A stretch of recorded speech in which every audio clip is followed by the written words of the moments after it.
नमस्कार स्वामी भक्तांनो, माझ्या स्वामीला अर्पण मराठी चॅनलवर तुम्हा सर्वांचं मनापासून खूप खूप स्वागत आहे. मंडळी, गुरुपौर्णिमा म्हणजे गुरुपूजनाचा दिवस. गुरु हे आपल्या जीवनाचे मार्गदर्शक आहेत. त्यामुळे कुंडलीत गुरुप्रधान असेल तेव्हा कामात यश, कीर्ती आणि शांती प्राप्त होते. गुरुपौर्णिमेचा दिवस हा गुरूंचा आशीर्वाद मिळवून स्वतःची प्रगती करण्याचा आणि गुरुग्रहाला बळ मिळविण्याचा एक शुभ मुहूर्त आहे. कुंडलीत गुरुदोष असेल तर कामात यश मिळत नाही, जीवनात प्रगतीही होत नाही. ज्योतिषशास्त्रानुसार ज्या लोकांच्या जन्मकुंडलीत बृहस्पती ग्रहाची स्थिती अशुभ असेल त्यांना जीवनात विविध प्रकारच्या अडचणींना सामोरे जावे लागते. या दोषाचा व्यक्तीचा अभ्यास, नोकरी, दाम्पत्य जीवनावर तसेच आरोग्यावर वाईट प्रभाव पडतो. काही सोपे आणि प्रभावी उपाय करून या दोषांच्या वाईट प्रभावाला कमी केले जाऊ शकते. हे उपाय गुरुपौर्णिमेच्या शुभयोगात केल्यास लवकर शुभफळ प्राप्त होऊ शकतात. इथे चला जाणून घेऊया गुरुग्रहाला प्रसन्न करण्याचे खास उपाय. त्यातील पहिला उपाय म्हणजे गुरुग्रहाने पीडित असलेल्या व्यक्तीने हळद, साखर, मीठ, मध, उंबर, पिवळ्या फुलांनी युक्त पाण्याने स्नान करावे. हा उपाय गुरुपौर्णिमेच्या दिवशी किंवा एखाद्या गुरुवारी सुरू करून दररोज करावा.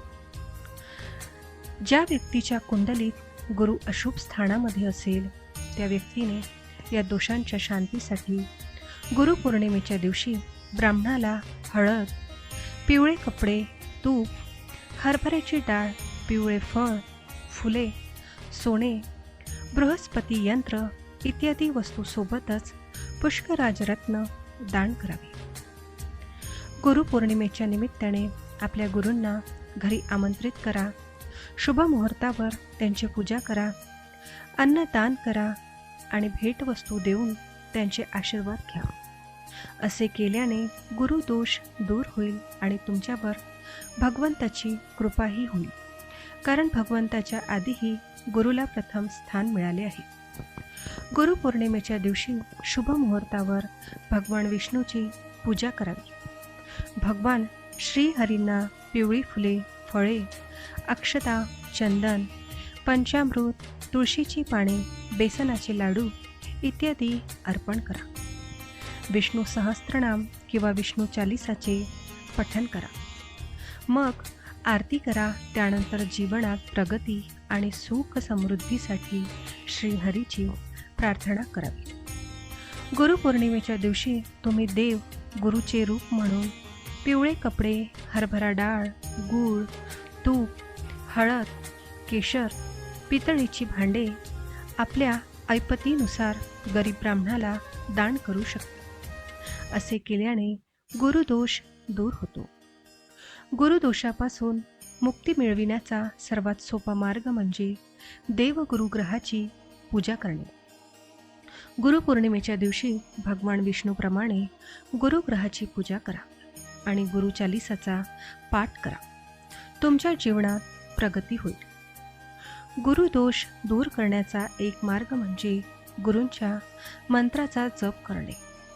गुरुग्रहासाठी ओम बृहस्पतये नमः या मंत्राचा जप करा. हा एक प्रभावी उपाय देखील मानला जातो. देवगुरूचा आशीर्वाद मिळविण्यासाठी आणि गुरुदोष दूर करण्यासाठी आपल्या पूजास्थानी गुरुयंत्राची स्थापना करावी. त्यानंतर त्याची नित्य पूजा करावी. सनातन धर्मात पौर्णिमा हा दिवस अत्यंत शुभ मानला जातो. या दिवशी देवी लक्ष्मीसह अनेक महान ऋषींचा जन्म झाला.